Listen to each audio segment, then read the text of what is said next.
Hello and welcome to Oldie but a Goodie, the podcast where we're spending all of 2019 watching movies from 1994. Not just in any order, we're watching them in the week they came out in. This is the third week of January, so we are reviewing a film from the third week of January in 94. Thanks for joining us. My name is Sandro. I'm joined by Zach. Hi, yes. I wouldn't go so far as to call this a film. I think that's giving it too much credit. Right. I would call it a viewable piece of modern art. I wouldn't even go that far. If modern art was really bad. We are reviewing a thing today. A garbage dump. It's called Intersection. Yeah.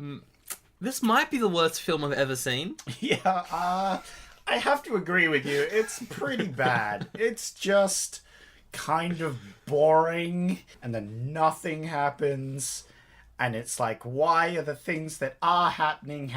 Yeah. And I don't like any of the characters except the clock. We're gonna explain what the clock is and what the film is a little later on, but first, straight up top, I'm pretty excited to announce that we're on YouTube. Oh yeah, we're on YouTube now.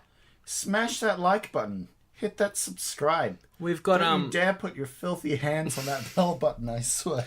We've got some fancy YouTube visuals and they're up there and you can go and have a listen if that's your preferred way to do stuff. I do like my tube views. My YouTubes. Sure. Yeah. We've got that set up, so that is youtube.com, probably /oldie but a goodie.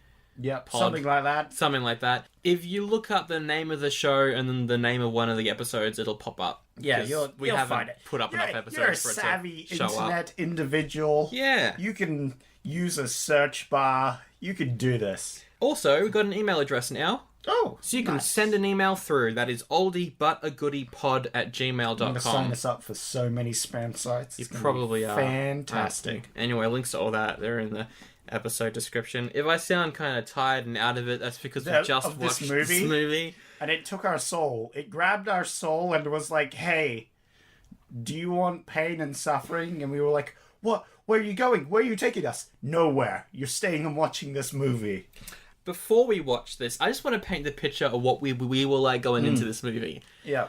Because before we saw it, we knew it had 10% on Rotten Tomatoes. Yeah, which, not a great start. It's not very good. It's always an omen with that sort of thing. You're like, ooh, that's not good. I have watched things with less percents, but just something about this one. There's something about this film I really hate. Yeah. So I think it definitely deserves maybe even less than 10%. Wow. We will see when we get to the end of the episode. Okay. But before we watched it, like, we both sat down, we were like, here we go, Intersection. Oh boy. Oldie But a Goodie episode 3, let's do this. And we pressed play. Yeah.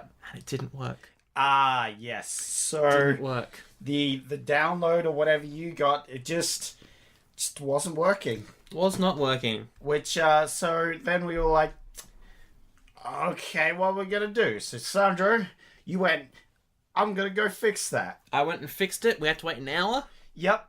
An hour of Of waiting. And then we watched it. But wait. We tried to watch it, but at very first, when you started playing it, it was in French. Yeah, so it had an English setting. Yeah, it did have the original English audio, so we were good. Anyway, let's get into this. Intersection, released 21st of January 1994.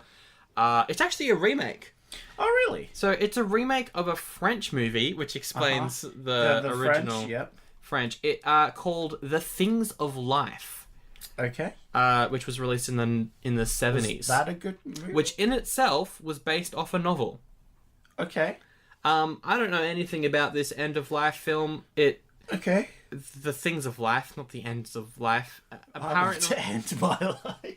Apparently, it was nominated for one of the best awards in the Cannes Festival. So there you go. So it must have been pretty good. It's the 70s. I mean, they had it remade, so it must have been originally... It is the 1970s, though, and a lot of the films that you see nominated for stuff back then do not hold up. So, okay, well, there you go. Anyway, they made this film. Yep. It is directed by a guy called Mark Rydell.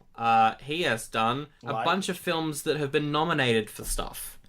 So this is his second last ever movie. His last movie was released in 2006 called Even Money. I want to see Even Money just to see if he ended on somehow worse than Intersection. Potentially. Even Money's got 24% on Rotten Tomatoes. 24%. So. Okay, well, he didn't end it on an Intersection, so that's good.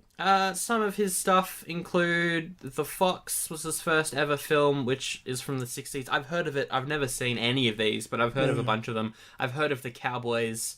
I've heard of On Golden Pond, which is a terrible title, but I have heard of it. Yep. So...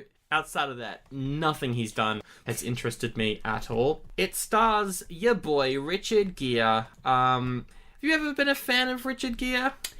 I always thought he looked a bit like a discount Owen Wilson. Yeah, I can definitely see that. Yeah. I can definitely see that. I don't think I've seen him in much. I've seen Pretty Woman in Chicago. I've seen those two. Aside from that, I don't care about him. I don't think he's a particularly good actor. I think he's alright. I think he's done better work than this film, but I think that's not hard. No. So he plays a guy called Vincent Eastman, and Sharon Stone plays Sally Eastman, who is his ex-wife at the time of the film. She's been in some things.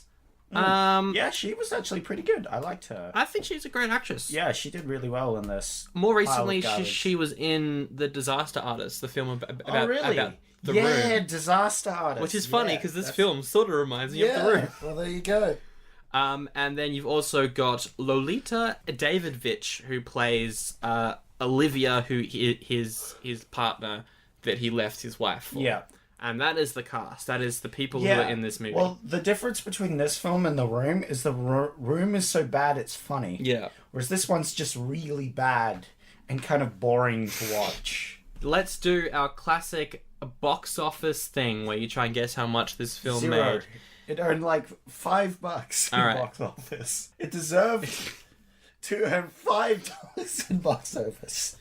Paid by accident by someone who bought the wrong movie ticket. It cost $45 million to make. $45 million? That's the most expensive film that we have reviewed so far. Out.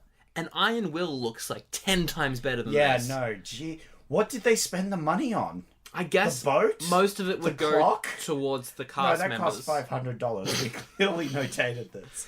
I have a feeling like the director has done stuff that have been nominated for awards before. Richard Gere's a fairly famous actor. Most of the money would go towards those guys. The music is done by James Newton Howard, who's pretty popular. So like the music was alright. I liked the music. I liked we'll get into it later, but yeah. I like quite a bit of the music, yeah. But anyway, 45 million. How much do you think it grossed in 13? Okay. Or around abouts there. Like 10 million is what I'm guessing. Yeah, okay, so you're going to say it made about that? Yeah. Well, you're slightly off. 21 million. 21 million. So made just under half. It definitely hasn't done any better on home release. That's more than some of the films we've had. But also, if you look at its pricing and cost, it's half of what it cost. Ouch. It definitely hurt him. As you mentioned, 10% of Rotten Tomatoes. Roger Ebert gave it 1 out of 4. And it's got 5.3 on IMDb. Which, like, IMDb needs the ratings suck on that. But that's pretty bad. Change that to even lower, because that's above 50%. And that's definitely not okay with me. Let's get into the movie, shall we? Yeah, so the premise. I just want to give you guys the premise of this movie. Right, go for it. So the premise of this movie is there's this young 42-year-old... Hey, who, by the way, looks 52. Yeah, he does. But no, he has a young wig. The wig makes his... He has young hair. I don't know, people are different. I could believe he's 42. Whatever. Just for the purpose of disliking this movie, I can't. Okay, for the sake of this, I'm going to guess that his poor decisions in life made him look way older than he actually is. I can, yeah, okay. And the premise of this movie is, it's about this guy who leaves his wife... Yes. ...for someone else. Yes.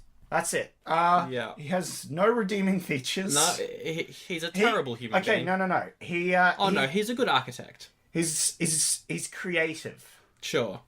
And he's funny, except not anymore. He used to be funny. Anyway, let's go through the plot. So you say that that's what it's about, but that's not the only thing it's about. There's a bit of a ticking clock in this film. Not the clock. We'll get to that later. There is a fantastic clock in this film, but there is another ticking clock. And that is the fact that he's going to crash into some cars. Yes, so straight away there's like title, the intro music's I love pumping. the intro song so much. The intro is actually really good. You see him solid. You see him driving. There's suddenly a flashback to him banging. That's right. right. So the movie opens with him driving, thinking about him just, banging. Just this weird.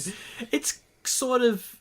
It's a weird flashback it's kind thing of like with. Artsy. I don't know. Yeah, it's interesting. It's artsy because in the background there's a clock. There is a clock, and it sort of flashes back to this clock. We'll get to this clock even more. The clock, yeah. So the clock kind of shows up while it's flashing back and forward. Yeah. It's like this weird clock where there's like a marble running down the middle of it to count how long it goes. It's one of these fancy old-fashioned clocks where it's got like marbles running through it and it looks very fancy.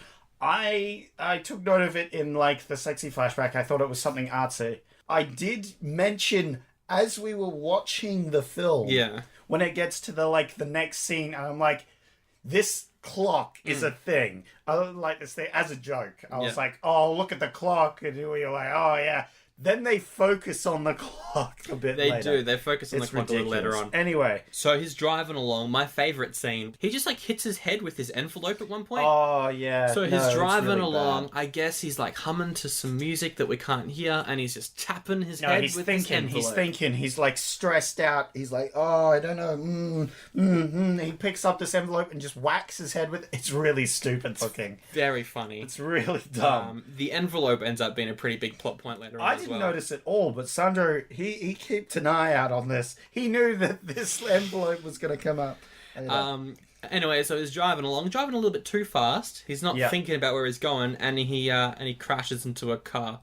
Yes, well, more specifically a truck. He almost crashes into this sort of truck thing, but then we go into the rest of the movie. Yeah, so we flash back. It's established pretty early on that he's an architect. Yeah, he's got this model of a house that he's sort of working on. Yeah, it's pretty nice. I will say this. The stuff that he works on in terms of his architectural work, it's very good. Pretty nice. It's very good. Pretty nice. Very nice. So he wakes up and he's in the same room as his partner. The partner that he left his wife for. Good old fair lady. And she's a writer. Yes. That's all we know about her for the entirety of the film. She writes things. For a newspaper or something, I think. Yeah, so she's writing this story for the newspaper on a typewriter, and he sees that she's writing on this typewriter and just writes, "Love you," at the end of it. Oh, yeah, no. So he goes onto her work when she's not looking. Yeah. And types, "I love you," on her work. So that later on the next day when she submits it or whatever, the guy's like, oh, ho, ho, look at this. Someone's left a note for you. Lamau, lol. So dumb. Yeah, that was kind of stupid. It was silly. Vincent goes off to work, and he works at the best place. It's got the best name because it's himself and his ex-wife, Sally. They run this place. Their last names, at one point, were both Eastman. What do you think the company's called? I wasn't paying attention enough. It's called Eastman and Eastman. Oh no. I didn't see that at all. I was not paying attention. What? Was that a thing? Was that actually what it was called? Yeah. I missed that entirely. I was not paying enough attention. Anyway, so he's working, he's being really picky. Then this other lady sort of comes in, and I'm like, wait, is there another lady in this story? Yeah. It's like his sort of secretary sort of thing. Yeah. She's explaining... Well, we find out later that she co-runs the business with him. Yeah. But at first, it did feel sort of... So she's like his secretary. She's telling him all the things he needs to do. Turns out that's his wife. Yeah, or that's his ex-wife. Previous wife, which they're still working together. Yeah. I want to know the timeline of this. Yeah. They try and keep a consistent timeline. This is like the modern day stuff. Yeah. I got that. Modern day, yeah. But They have a kid as well, so yeah, no. The problem is, I like, can see why they want to keep it together. But yeah, why are you guys still working together? it's very strange. It's weird. Yeah. So they have a conversation, and she's like, "Pick up the kid, so you know that there's a kid in this." Yeah. And then he goes to a rooftop of this building they're working on, and he's like, "Oh, I'm struggling. I've got the ex-wife, I've got a partner, and they're both, and they're both really annoying me." And then we get one of the best lines in the film. I wrote it down. It's the only, I think it's like 1 out of 2 lines that I actually wrote down, where his buddy turns to him and says something along the lines of, "You'd think with all those bridges you design, you'll be able to burn one down once in a while." Wow. What a burn. Good lord. He's kind of rude to his... He's like a bad dad because he's working all the time, having this affair or whatever. Yeah. So he's neglecting his child a little bit. A little bit. They sort of mention because he's got this, like, thing on, like, going somewhere where his kid, and then he's like, "No, sorry, I'm busy," or whatever. He does that a lot. Anyway, he does that a lot. But he wants to make it up to his kid, so he does what any normal dad would do in this scenario, and he breaks into his ex-wife's house. He doesn't just break into his ex-wife's house. He steals one of their photos. Yeah, he just sees a photo of them and pockets it. He uses the classic, "Oh, I know where the key is kept, so I just enter the house." Then he enters his daughter's room or something? Or their room? I don't know. One of them. One of them, and steals a photo. He's just like, "Oh, this photo's nice." Yoink. I'll take the photo. Then we get a very I'll take confusing scene. I know it confused you because then it flashes back to when they were still together and they're in the bathroom. But the way it's framed is that it's happening like in real... I didn't realise because this is when they start doing lots of flashbacks. Yeah. And I didn't catch that this was a flashback. I thought it was modern day. I probably should have. This was a my bad sort of situation.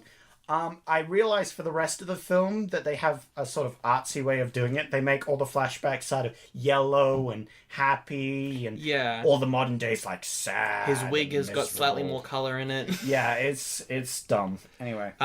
So they have a conversation in the bathroom, and it's very boring. The only thing that I wrote down is, I hate soft jazz soundtracks. Yeah. Then he goes to pick up his daughter from ballet.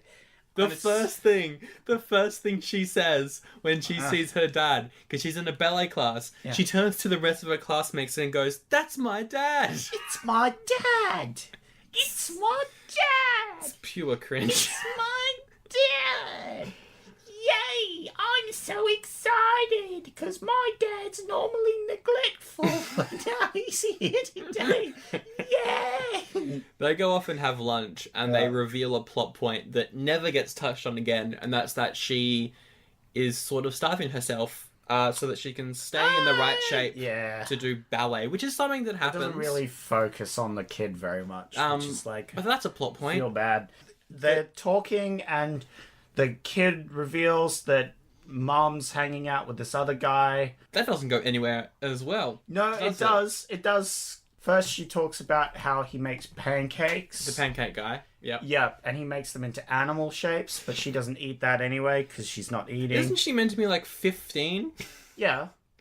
But she's not eating things. You should be over animal pancakes when you're 15. Dude, I'm not overpowered. All right, fair enough. If that you were does to make sense. animal pancakes, now Sandra, tell me you wouldn't appreciate, instead of a regular pancake, an animal pancake. That's pretty cool. The same. I mean, yeah, but it's cooler than a regular pancake, surely. I wouldn't mind a little animal pancake. Exactly. Like give me that. Make it. It's a net gain. It's not a loss on the pancake. You know what I'm saying? I don't know about that though. I mean, you're saying that. Yeah. But like, when I eat pancakes, I got the maple syrup. I got the ice cream. Mm-hmm. You're not able to see the pancake under all that. Well, yeah. No, you can put it on the middle. If you think, it depends. We don't know. We don't ever get a picture of these animal pancakes, so we don't really know fully. But if it was like a fat animal, you know, you could have a cutesy fat animal, put it all in the center, chop off the animal's head, put it on top, eat it like that sort of thing, you know? To make animal pancakes, you've got to have like a proper sort of outline for it, right? Yeah, you gotta have I mean, a thing to make the outline. that's- So this guy's going to a lot Like, of effort to yeah, make these pancakes, and this daughter's like, no, Yeah, well, she's Rude. not eating things. she's just rude. Yeah, no, that's pretty rude. I gotta feel bad. We gotta reflect on this guy. Feel bad for this guy. He's Yeah. a nice guy. We do meet him later on. There's like a toilet scene.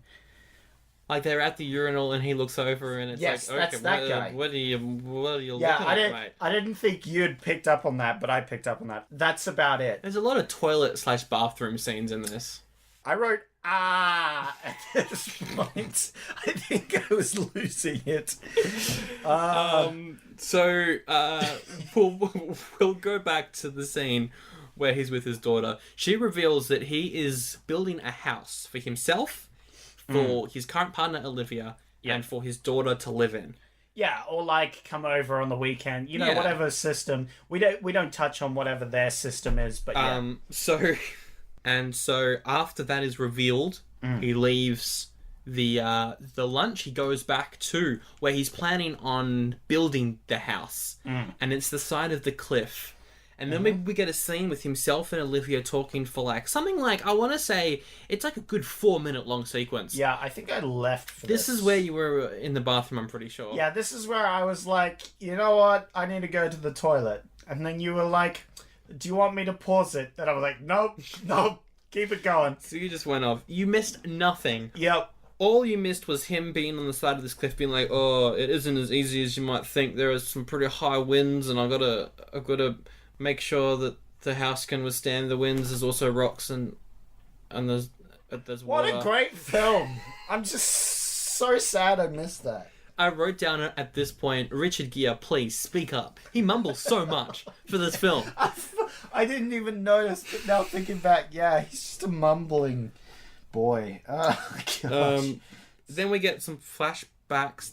I think it's the party flashback where it's him and his current wife. So they're at this engagement party, Yeah. maybe? All I remember is the dad was like standing up and giving a speech, and every single time he said something, everyone else at the table just like laughed and clapped. This is a flashback after they're like at the office talking. And right. And she's like, wait a minute, why am I still working with you? Which I'm like, yes, thanks movie for pointing out how stupid your plot is. I was like, yeah. And then we flash back. The dad's standing up to their newly wedded couple, and he's like, oh man, but when are the kids gonna come? Ha ha ha ha. I hate that cliche so much. It's in Yeah, every no, film. it's really dumb. Also, Dad is a dick. He's just Yeah. in front of like, what is it, like 30 other people? Quite a few people. Yeah. So not Richard, that's his real name. Vincent runs into a room and he watches TV and he plays some pool, and Sally comes in and she's like, "Come on down." He's like, "No, I'm not gonna come down." She's like, "Fine, let's have some fun." They have like a very short. It's sex short, scene because the it's rest of dumb. the family's downstairs, but it's like a half-assed. During this. This is such a great line. She says, "Don't put your fingers on my dress." Oh yeah, no. Oh, it was bad. And now this is where we get the best part of the film. Yeah, this is where we get the flashback to end all flashbacks. Yeah, we go back to the other relationship with What's her name again? Wilson. Olivia, that's right. Yeah, with Vincent and Olivia. And on the wall, there's this clock again. I'm like, hi, Sandra, there's the clock again. I told you it was going to be important. That was the first time I properly noticed the clock in its I was glory. It's such a good So clock. So I wrote down, the clock. There it is again, my recurring character. Then it starts to zoom in on the clock, and I'm like, no. Is the clock actually a thing? Because it was like zooming in. I'm like, oh no, it's more of an artsy piece. Yeah. Like in movies, they'll have these weird artsy things that just focus.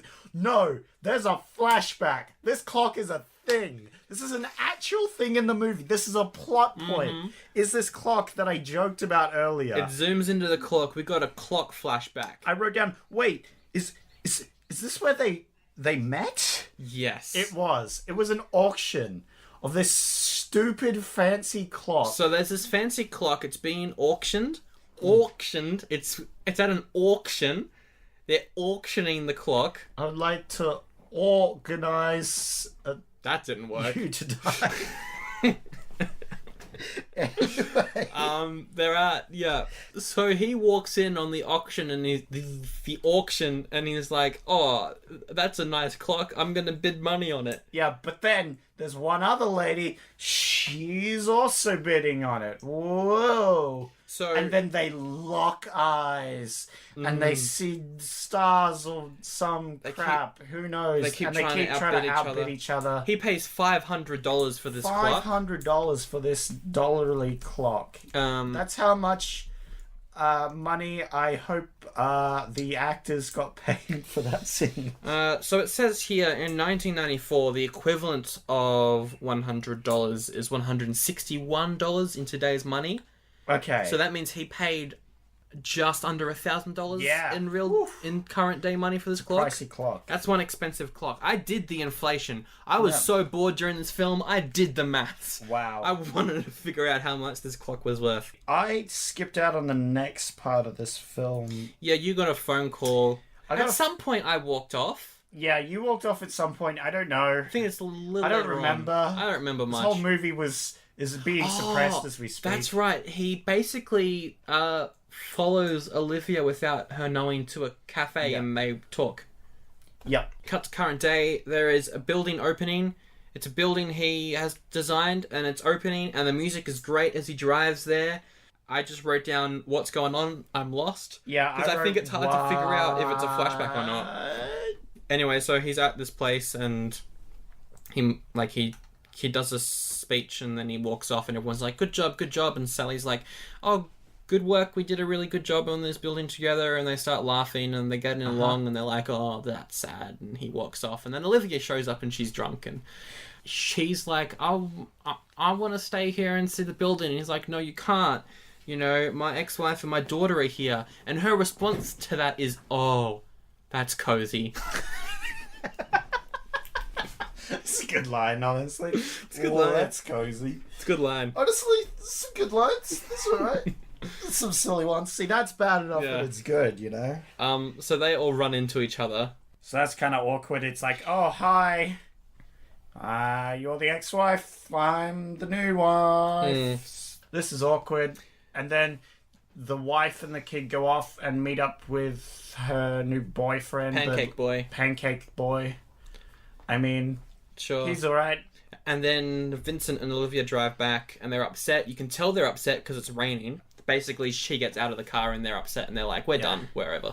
There was a thing where he, because of all this rain and all this all sad, he goes to like a diner or whatever. Yeah. But he gets his hair wet. Yeah. So he goes to the toilet. He looks good with wet hair. Keep going. Okay. I'm going to say something. All right. We're meant to be critiquing this film. Thanks for making that awkward silence there. This film is anyway, he painful. tries to dry his hair with toilet paper. That fails. He goes to the open air, he grabs some napkins. Eventually, the waitress just gives him a towel. It's a good scene. But then he leaves the diner. That's right. Without drinking the drink he bought. Oh. I was so mad. I was like, wait a minute. So he buys this drink because he's all sad, but then he decides not to drink it. He pays for it and just leaves. So many people do this in movies. Why? Just down the drink. Just drink it. At least, but in a lot of movies, what they'll do is they'll down the drink. They'll do the classic, yeah. All right, I'm done. I'm leaving. Oh, I slammed it down on the table. At least they don't waste the drink. This guy, he just ignores it. But he paid for it. He ignores it. Whatever. I was mad. So his whole thing is that he is gonna leave Olivia because he's got too much baggage. So he writes a letter, and then we got this amazing scene where he's trying to figure out whether or not he wants to post the letter. Oh my god! And so it's this scene. It goes on for like 2 minutes where he has got the letter. He's opening up the post box and he's just like putting it in, taking it out, putting it in, taking it out. Yeah, but as you pointed out, that's the letter from the start of the movie. Mm-hmm. I didn't notice this. I was like, oh yeah. At this point, I had forgotten the rest of the movie. I was trying to suppress it as fast as possible, but you were like, yeah. So this whole scene where he's trying to post this letter or not was pointless because we knew he wasn't going to post it. So it's dumb. Yeah. We know he's got it at the start of the film. It's overdramatic. Then we get the scene with the kid. This kid comes up and offers him a sweet roll. Is basically what happens, and he eats it, and he's like, "Yes, this is the sweet roll I've been looking for. Thank you, kid." And the kid's like, "No worries." You weird. The kid is really creepy. He's kind of creepy in the scene. A terrible actor. The kid is really bad. The kid is just awful. He's you gotta eat it, mister. Hey, mister, you gotta eat it. That's you exactly. Eat it, mister. That's exactly what the kid sounds like. I didn't drug it, I swear. So he eats the sweet roll. I would. Oh man, if it had been like drugs, and then this turned into some sort of drug hotel thing. I'd be up for that. Oh, organ. Oh my goodness, just make it any way interesting whatsoever. So he eats the roll and he's like, "Actually, I feel positive about life now." So he calls up Olivia and he's like, "Hey, I want to be with you. I want kids. I want to get married. So I want to overacts like crazy." We're getting closer to this crash scene because he's in the car at this point. Yeah. We know the crash scene's coming up. He makes the call. He's in the car, and you know what? It's time for another flashback. So he has a flashback where they're doing charades with his. I don't remember this. What? You don't remember the weird charades that he was doing with his? No. With his new partner. Oh yes, that's right. The Tale of Two Cities and yeah. Anyway, I'm just screaming car crash. That's all I've wrote down. All I've written down is get to the car crash. Another get to the car flashback. Crash. Damn it. Never mind. Then we get to the car crash. Finally. We see the car crash from the point of view of the people who are in the car that caused the car crash. Like hillbillies in a van. Their van breaks down in the middle of the road. There's this big fat truck that comes over. He's speeding at this point. Yeah, so he's racing down this road. Because he wants to meet up with... It's an intersection, name of the movie. Yeah, so clever. Intersection, because this is where he dies. Spoilers. He's racing... Who cares? No one cares, Sandro. He's just gonna die. He just crashes. He crashes. The crash is in slow-mo. I don't like slow-mo crashes. I was like, just do a fast crash. I don't know. Although... I was savouring the moment. They don't just show the car crash, though. Yeah. They show it twice. Yes, well, there you go, Sandra, because you were upset that it was in slow-mo. They show it again in real time. I very much appreciate the real-time car crash. It was very entertaining. Yes, it was good. Anyway, so he goes to a hospital. There's the clock again. We see the clock again. It flashes back to the clock. I wrote down, who is the hero of this story? I said that out loud. I was just like, who is the hero of this story? And you were like, the clock. And I was right. You're right, Sandro. The clock is the hero of the film. Anyway, so he dies. There's a dream sequence before, though. It gets really weird because he has the one in the sea? No, there's the wedding dream sequence. Oh, because he has creepy. He's imagining his ideal wedding, which is him getting married to his new girlfriend. His previous wife is there with her new partner. His kid's there. Everyone's happy. The kid that gave him a sweet roll is there. Yeah, no, the people who crashed with him, because it's a weird dream sequence. Oh, they're there as well. Obviously, there. So he's having this weird dream sequence. The kid who gave him the sweet roll is there, waving really creepily. It's just overall very unsettling. There's another dream sequence where he's swimming in an ocean and he sees his ex-wife and daughter on a boat, but they sail away, and then Olivia comes up and they're like, oh great, and then they just dive together. Anyway, he dies. He's dead. I can't be bothered with this movie anymore. I rated an oldie. I'm done. I'm done. This is it. I'm bored. But you forgot about the best joke that you made in the whole thing. Oh yeah, I forgot. I mean, so he was Vincent Eastman, but That's now his name. He's Vincent Deceased Man. And it was, all right, that's the film. We're done. The film. It was an oldie. It's not even oldie. Sandro, we need a new category. This is not just an oldie. This is just a bad film. This hasn't aged poorly. This was just poorly to begin with. It was bad when it came out, and it's even worse now. We've got oldies, we've got goodies. We need deceasties.